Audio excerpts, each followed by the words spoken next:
본문 내용이 길어서 바로 강해하시겠습니다. 36절 예수께서 이 말씀을 하시고 저희를 떠나가서 숨으시니라. 여기서 예수는 공생의 때에 성육신하셔서 사역하신 예수님을 말하는 거죠. 이 말씀을 하시고 가장 좁게는 이제 저 앞에 20절부터 바로 지금 36절까지인데 사실상 공생의 전체로 봐야 돼요. 전체 지금까지 예수님 해오셨는데 그들이 믿지 아니했다, 이런 의도의 내용이죠. 그러니까 유대인들을 대상으로 사역하신 것을 이제 마감하시는 거니까 우리가 전체로 봐야 되고, 또 이제 앞으로는 이제 제자들을 상대로만 보혜사론을 정립해 주시는 그런 부분으로 진행한다고 보시면 쓰겠습니다. 저희를 떠나가서, 여기서는 저희로부터 떠났다라고 하는 이 부분은 이제 이방인들과 구별되는 유대인, 또 유대인과 구별되는 호산나, 단일체를 믿는 사람들, 호산나고 환영을 했던 그 수만 명, 또 그 사람들하고 구별되는 관원들, 또 거기서 또 구별되는 예수님의 제자들, 이렇게 우리가 볼 수 있죠. 숨으시니라, 충분히 설교 때 이해하셨으라고 생각합니다. 숨김을 당하시는 거죠. 그러니까 더 이상 이제 이 사람들 앞에서는 예수님이 사역을 안 하신다, 나타내시지를 않는다, 그런 의미가 되는 겁니다. 그래서 앞으로는 제자들에게만 이런 거죠. 그래서 제자들에게는 보혜사장으로 파라크레토스, 제사 보혜사장으로만 하겠다, 그런 내용이죠. 37절 시작. 이렇게 많은 표적을 저희 앞에서 행하셨으나 저를 믿지 아니하니. 자, 표적, 실질적으로 영어로 번역하면 사인이라고 그랬죠. 보이도록 나타내서 증거한 것인데 실체성을 증거하신 것이죠. 이들이 구약 성경을 가지고 있고 구약 성경에 예언하고 계시하고 약속하셨던 그대로 예수님이 면전에서 모를 수가 없게 분명히 다 할 수 있도록 그렇게 예수님이 확실하게 하셨음에도 불구하고 그들이 저를 믿지 않았다, 그런 내용이죠. 그 믿지 않았다라는 단어가 피스티오 에이스 아우톤, 이중체인 신인 메시아의 속사람 호예수를 믿지 않았다, 이렇게 이해하시면 되겠습니다. 그러니까 속사람을 믿지 않는, 못 믿는다. 왜? 그 무리들은 아담의 후손이다 그러면 당연히 육체 우선이고 가시적 결과 기준이고, 그 다음에는 눈으로 봐야만 믿을 수 있는 이런 존재들. 38절 시작. 이는 선지자 이사야의 말씀을 이루려 하심이라. 가로되 주여 우리에게 들은 바를 누가 믿었으며 주의 팔이 네게 나타난 나이까 하였더라. 여기서는 이는 그러니까 왜 이런 문제가 생겼느냐, 이런 얘기죠. 이사야의 말씀이다. 호로고스죠. 이사야를 통해서 말씀하신 하나님의 말씀이다, 그런 뜻이죠. 이사야의 말씀을 이루다, 성취하다, 완성하다, 충만하게 하다, 이런 뜻이에요. 그러니까 신약은 언제나 항상 구약이죠. 예수님이 뭐라고 항상 말씀하셔요? 기록된 바는 뭐예요? 구약을 얘기하잖아요. 구약을 얘기하시는 거죠. 그래서 구약이 없는 신약만, 어떤 사람들은 구약을 무시해버리죠. 근데 절대로 그럴 수 없는 겁니다. 구약에서 이렇게 약속하고 예언하고 계시하셨던 것의 성취가 신약이에요. 왜 구약에서 이렇게 약속을 하시고 신약에서 성취를 하느냐? 영의 실체성 때문에 그래요. 그래서 이렇게 혼자 곰곰이 생각해 보면, 설교 이런 모든 부분들을 생각해 보면 참 우리들은 복된 사람들이다, 정말 그런 생각을 해요. 이렇게 성경을 바로 정립하고 바로 아는 것, 이렇게 아주 그냥 손에 쥐어주다시피 그래도 구원을 못 받는다면 말이 될까? 그런데도 우리가 육체 우선이어서 어쩔 수는 없지만 영의 실체성에 대한 이런 믿음은 누구보다도 더 여러분들과 저는 확실해야 되고 늘 관심이 우리 심령으로 돌아와서 언제나 내가 구원에 이르고 언제 내가 예수 그리스도의 분량에 이르도록 성숙할까? 이런 고민을 늘 할 수 있는 사람이 여러분들과 저뿐인 것 같아요. 자, 그래서 하나님께서 이제 구약에도 보면은 직접 하시죠. 모세가 직접.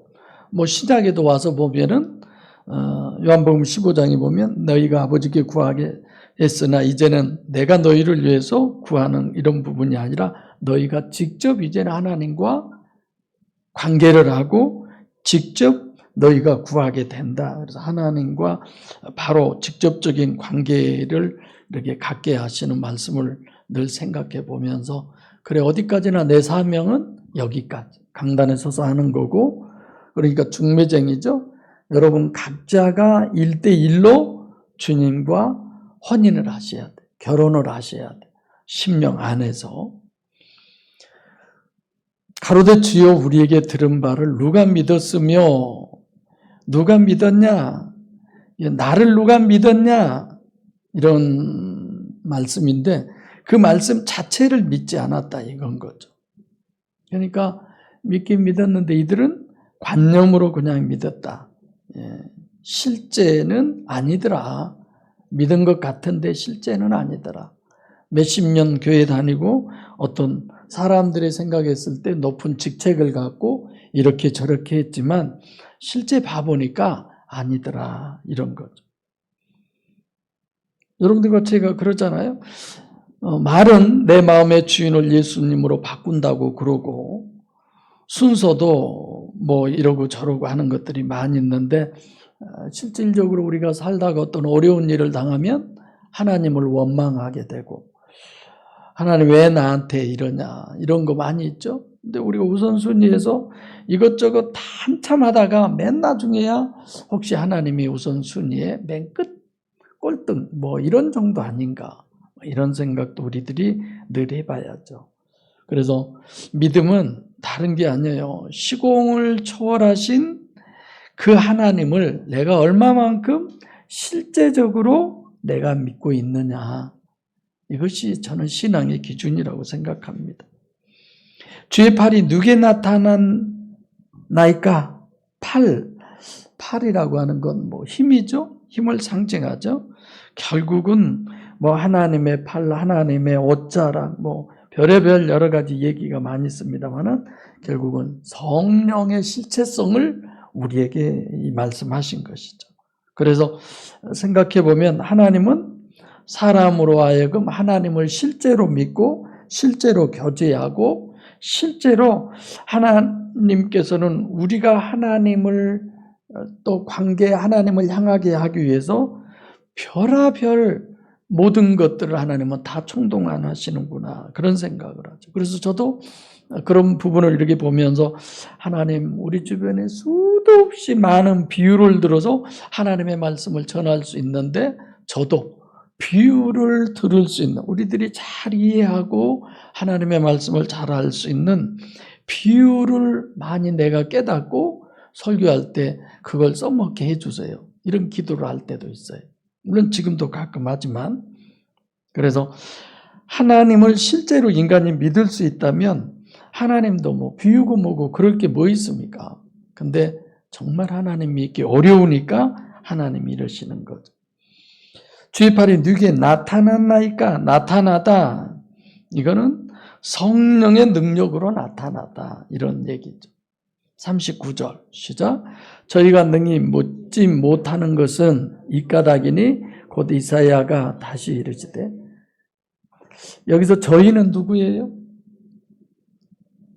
저희는 누굴까요? 지금 예루살렘에 입성하실 때 그 많은 무리들 오클로스라고 하는 무리 몇만 명이죠. 찬송하리로다 주의 이름으로 오시는 이여 이스라엘의 왕이여 호산나 하더라. 그런 사람들이에요. 그러니까 본문이 얘기하는 건 이렇게 호산나 하는 사람들, 또 관원, 아르케, 최소한도 이런 제자들의 이런 단계를 놔두고 내 신앙이 어디에 있느냐 방향을 잡아라. 바로 방향을 잡고 나아가야 할 것을 우리에게 권고하고 있어요. 그래서 이방인, 유대인, 이 무리들, 그리고 관원들, 그리고 제자들 이렇게 놓고 방향을 잡아. 네가 아직도 무리와 같은 거야? 아직도 관원 정도야? 주님 앞에 제자들의 대상이 돼야지. 그런데 지금 제자들도 앞으로 우리가 보면 알지만 일괄적으로 다 부인하고 예수님에게서 돌아서죠. 그래서 다시 예수님에게로 돌아선 사람들은 어떤 상황이 됐을 때예요? 성령이 그들에게 임했을 때. 오순절 마가의 다락방의 역사죠. 능히 두나미 있어요. 능력의 문제다. 능히 믿지 못하면 능력이 없으면 믿음이 없다. 그래서 믿음의 절대적 조건은 능력이라는 거죠. 그래서 성경을 믿는 자에게 능치 못할 것이 없다. 이런 내용이죠. 이 까닭이니 이 문제 때문이다. 이걸 통과하지 못해서 그런다. 그게 뭐냐? 주님께서 하신 얘기죠. 그렇게 많은 표적을 행했음에도 불구하고 주님이 목표로 하신 믿음이 없는 이유는 능력이 없어서 그렇다. 왜 능력이 없느냐? 그게 40절이에요. 40절 시작. 저희 눈을 멀게 하시고 저희 마음을 완곡케 하셨으니 이는 저희로 하여금 눈으로 보고 마음으로 깨닫고 돌이켜 내게 고침을 받지 못하게 하려 함이니라 하였음이더라. 자, 여기 봐보면요. 번역은 저희 눈을 멀게 하시고 뭐 이러기 저러고 하지만 하나님이란 단어는 안 나왔지만 마치 하나님이 그렇게 하신 것처럼 그렇게 기록이 돼 있잖아요. 저희 마음을 완악케 하셨다. 누가 이렇게 했냐? 하나님이 이렇게 했다. 이렇게 이해할 수밖에 없게 하신 거예요. 그러니까 예정론대로 하면 내가 아무리 잘해도 소용이 없어요. 하나님이 택하지 않았으면, 그러니까 예정론 같으면 개판치고 신앙생활해도 괜찮다는 거죠. 하나님이 예정하셨으니까. 이런 게 심각한 문제죠. 예지 예정이지 예정론은 전혀 아닙니다. 이는 저희로 하여금 눈으로 보고 마음으로 깨닫고 돌이켜 내게 고침을 받지 못하게 하려 하심이라. 네가 아무리 하려고 발버둥 쳐도 소용없어. 이런 거죠. 창세기 32장 24절 25절이 무슨 내용이에요? 뭐예요 이게? 창세기 32장 야곱의 야복강에서의 기도. 예. 우리가 여기서도 하나님의 전능성을 모르니까 성경을 엉터리로들 모두 해석하는데 전혀 그런 거 아니죠. 그러니까 지금 번역도 자기 마음대로 번역을 해놓은 거예요. 저희 눈을 멀게 하시고, 멀게 하신 게 아니라 원래 눈이 멀어져 있는 상태다. 과거, 완료형이에요. 이미 눈이 멀어져 있다. 이런 거죠. 뭐 때문에요? 원죄로 인해서. 맨 처음에 아담과 하와가 선악과 따먹고 피해나가 어디에 왔어요? 시각. 눈이. 눈을 시편 32편 9절에서 얘기하는 것은 눈은 곧 뭐예요? 영으로 얘기를 하죠. 그래서 여기서도 원죄 사건을 얘기하는 것입니다. 너희 눈이 어둡게 된 사건. 소경이 된 거죠? 영적 소경이. 아담이 저지른 원죄 사건을 들어서 여러분들에게 제가 설교 때 설명을 해드렸습니다. 그렇지 하나님이 하신 게 아니에요. 40절에 보면 마치 하나님이 그렇게 하신 것처럼 이렇게 번역이 되어 있는데 절대 그런 내용이 아닙니다. 그래서 본문은 저희의 눈이 어둡고 마음이 완고해서 원죄를 범했기 때문에 원죄로 말미암아 원래 그렇다는 거죠.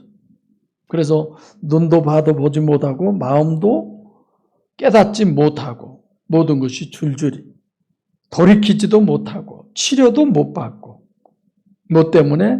원죄 때문에. 그것은 자력으로는 결코 될 수 없다. 이런 내용이죠. 돌이키다.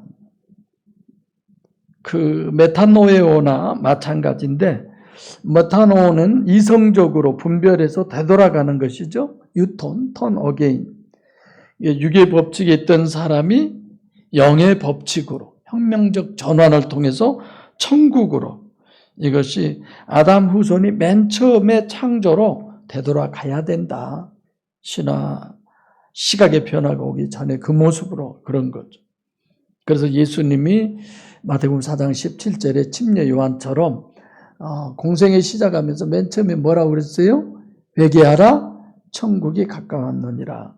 이건 네가 지은 자범죄를 뉘우치고 되돌아와, 그런 내용이 아니에요. 방향을 완전히 바꾸어라. 혁명적 전환, 가치관이 바뀌어야 된다. 지금까지 네가 육으로만 살았던 삶이 이제는 천국이 가까웠으니까 천국 법칙의 가치관으로 살아라. 그 얘기를 우리에게 하시는 거죠. 그래서 여러분들과 제가 복음을 이렇게 바로 정립하고 깨닫고 그렇게 다 해도 내 가치관이 아직도 육의 법칙으로 되어 있는 사람은 오늘 본문에서 같이 예수님이 더 이상 거기에 복음을 전할 이유가 없어서 고별을 하는 거죠. 끝을 내버리는 거죠. 그러니까 여러분들은, 저는 그래요. 서로 아무것도 깨닫지 못했더라도 내 가치관이 영의 법칙으로 돌아서면, 그러면 그때부터 누가 역사해요? 성령이 역사하신다는 얘기예요. 아직 나는 육의 법칙으로 어쩔 수 없이 살지만 내 가치관은 영의 법칙으로 돌아와 있어야 돼요. 육의 법칙을 아직도 자랑하고 육의 법칙을 추구하고 부러워하고 그건 절대 안 되는 거죠. 그래서 늘 산불하자. 하나님 바라보고 하나님과만 대화하고 내가 돌이키려고 그래도 돌이키게 되는 게 아니에요. 그러니까 결국은 나만으로서 끝나는 것이 아니라 나도 100% 역사, 하나님도 100% 역사해야죠. 그래서 하나님이 여러분과 저를 깨부셔야 돼. 인격적 관계 잘 아시죠? 그래서 우리는 내가 내 심령에 관심을 가질 때에 내 심령의 소리를 낼 수 있고 내 심령에 기회가 있는 거예요. 우리는 늘 육의 어떤 법칙도 물론 잘 돼야 되지만 그것이 형통하고 잘 되면 이야 진짜 잘 된다. 뭐 은혜롭다. 내가 축복받았다. 그런데 그런 거 아니에요.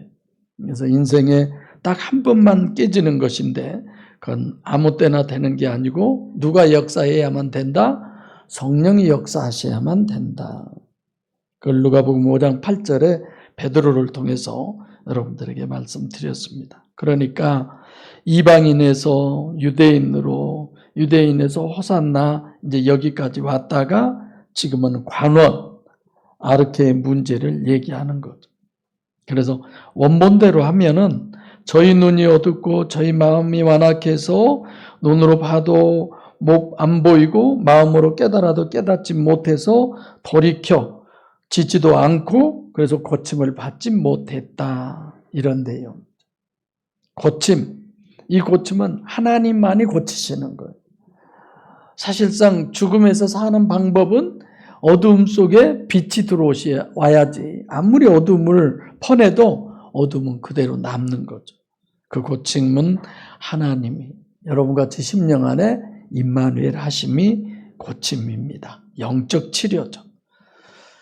41절 시작. 이사야가 그렇게 말한 것은 주의 영광을 보고 주를 가리켜 말한 것이라. 41절에는 사실상 여기서 주라는 단어는 41절에 없어요. 근데 이렇게 번역이 되어 있는데 아우토스예요. 전부 다 아우토스. 그의 영광, 그로 이렇게 우리가 이해하면 그의 영광, 그를 가리켜 말한 것이다. 그러니까 결국은 하나님의 영광이 뭐냐? 우리가 찬양을 잘하고 화음을 맞춰서 율동을 잘하고 막 박수를 쳐서 그런 거 아니에요.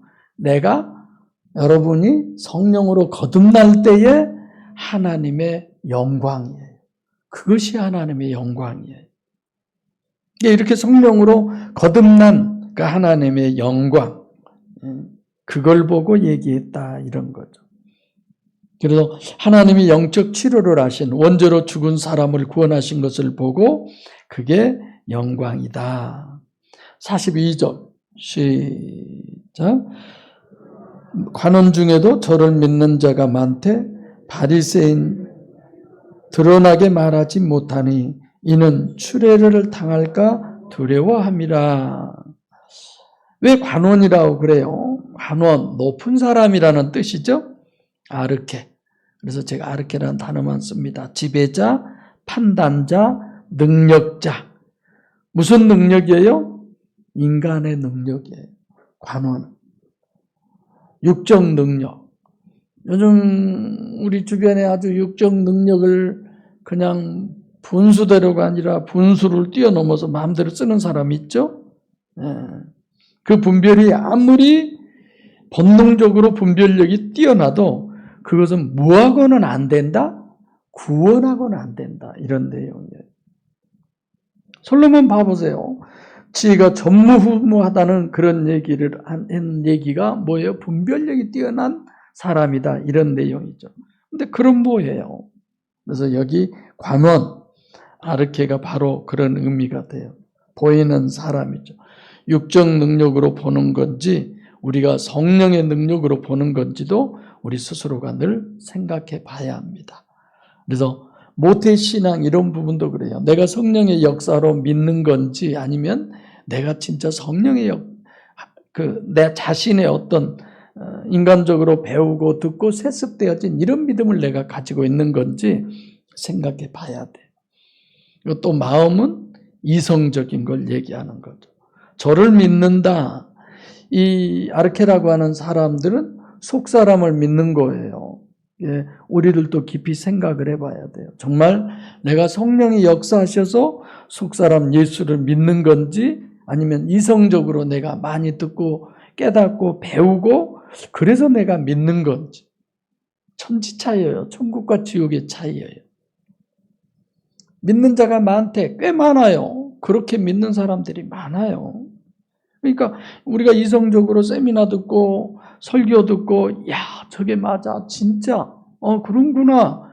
그리고 자기가 다닌 교회를 뿌려치고 여기까지 왔을 때 이건 아르케의 분별력이에요.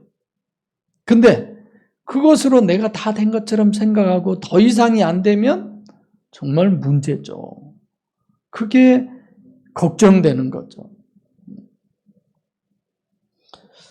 자, 이어서 바리새인들을 두려워하여.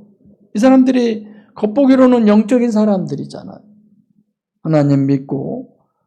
근데 문맥으로 보니까 이 사람들이 실질적으로 사람이 더 그들에게 있어서의 기준이에요? 하나님이 기준이에요? 사람이 기준이에요. 이렇게 대단한 사람들임에도. 그러니까 자꾸 우리는 주님에게 가서 주님하고 끝장을 내야 되는데 출교당한다. 이게 종교적 공동체에서 쫓겨날까봐 잘못됐다고 얘기할까봐 우리가 어떤 복음 전하면 지금까지 내가 들어온 것하고는 틀리네? 이단 아니야? 이럴 수도 있잖아. 그러나 항상 우리는 먼저 우리는 성경이 기준이 있지 않느냐. 성경으로서 어디가 맞냐. 이런 부분을 우리는 얘기할 수 있어야죠. 마지막 43절 시작. 저희는 사람의 영광을 하나님의 영광보다 더 사랑하였더라. 네, 수도 없이 많은 얘기를 할 수 있어요. 좋은 부모 소리 듣고 싶고 좋은 부부, 좋은 친구, 좋은 이웃, 좋은 성도. 누구에게? 사람에게. 이 사람들이 그런 사람들이죠. 영적, 아가페. 그러니까 저희는 사람의 영광을 하나님의 더 사랑, 이 사랑이 아가페예요. 영적으로 한다는 거죠. 네, 진짜 이들이 바보니까 하나님의 영광을 구합니까? 말만 하나님의 영광이고 말만 하나님께 감사하고 말만 하나님을 믿고 그러지 실제는 사람의 영광이에요. 자기 자신이 기준인 거예요. 얼마나 많은 사람이 나를 인정해 주느냐 이런 거죠. 그래서 하나님께는 아무리 영광 드려봐도 어떤 리바운드가 없어요. 진짜 그런 어떤 부분에서 그래도 그 믿음으로 우리가 신앙생활한 게 진짜 신앙이죠. 그래서 사람의 영광을 하나님의 영광보다 더 사랑한다. 이 말은 이 사람은 하나님을 믿는 것 같지만 실제는 보이는 사람이 더 중요하고 이목이 더 중요하고 사람들이 나를 어떻게 말할까? 사람들이 나를 어떻게 볼까? 사람들이 나를 어떻게 인정할까? 여기에다 기준을 두고 신앙생활을 하는 거예요. 그게 관원들이에요. 이런 우리가 아닌가를 우리는 늘 생각해 보면서 두려운 생각을 가져야 돼요. 그게 정말 어렵습니다. 저와 여러분들은 어떤 상황과 환경이 돼도 천국 가야 돼요. 그래서 예수님이 지금까지 얘기한 이제 너희들에겐 더 이상 복음을 전할 필요가 없어. 이유가 없어. 이만큼 너희들이 다 아는 대로 맞춤형으로 다 내가 했음에도 불구하고 너희들 나 안 믿잖아. 이제 더 이상 내가 너희에게는 줄 기회가 없어. 이제는 방향을 바꿔요. 누구에게로? 제자들에게. 그 대상이 제자들과 같이 이제 보혜사장을 듣는 그런 여러분과 제가 되기를 바랍니다. 기도하겠습니다.